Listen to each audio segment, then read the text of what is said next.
বলিউডের সুলতান সালমান খান 60-এ পা দিচ্ছেন আগামী 27 ডিসেম্বর। সম্প্রতি তার সামাজিক যোগাযোগ মাধ্যমে শেয়ার করা ছবিগুলো দেখলে বয়স আন্দাজ করার উপায় নেই। সুঠাম পেশি, টানটান মেদহীন শরীর। সালমান ভক্তদের মনে তাই একটাই প্রশ্ন, বয়স বাড়ছে নাকি আপগ্রেড হচ্ছে? অথচ আমাদের চারপাশের চিত্র একেবারেই ভিন্ন। যেখানে 59 বছর বয়সে সালমান খান ব্যাটল অফ গালওয়ানের মতো ছবির জন্য কঠোর প্রস্তুতি নিচ্ছেন, সেখানে আমাদের দেশের অনেক পুরুষ 30 পেরোতেই পিঠ আর কোমর ব্যথায় নাজেহাল।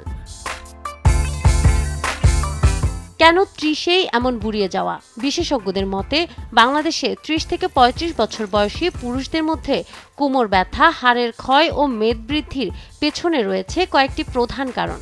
দীর্ঘ সময় একটানা বসে কাজ করা ও ভুল ভঙ্গিতে বসার অভ্যাস, প্রোটিন সমৃদ্ধ খাবারের বদলে শর্করা ও রিফাইন্ড সুগারের অতিরিক্ত গ্রহণ, আর সঙ্গে মানসিক চাপ ও অনিয়মিত ঘুম।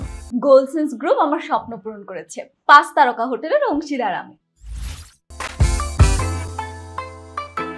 ক্যারিয়ারের চাপ, পর্যাপ্ত বিশ্রামের অভাব ও দীর্ঘস্থায়ী স্ট্রেস শরীরের হরমোনের ভারসাম্য নষ্ট করে, যা অল্প বয়সে বার্ধক্য ডেকে আনে। তাহলে উপায় কি? সালমান খানের মতো ফিট থাকতে চাইলে রুটিনে আনতে হবে পরিবর্তন।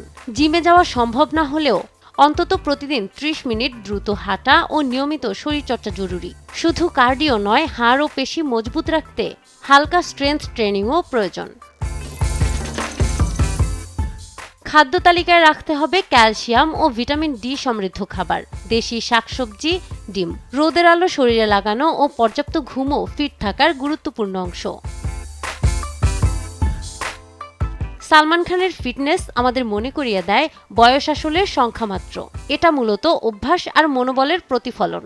আপনি কি 30-এই পিঠের ব্যথার কাছে হার মানবেন, নাকি 60-এ এসেও আত্মবিশ্বাসের সঙ্গে বলতে চাইবেন আমি এখনো তরুণ? সিদ্ধান্ত আপনার। নাহার বৃষ্টি, নিউজ ডেস্ক, দেশ টিভি।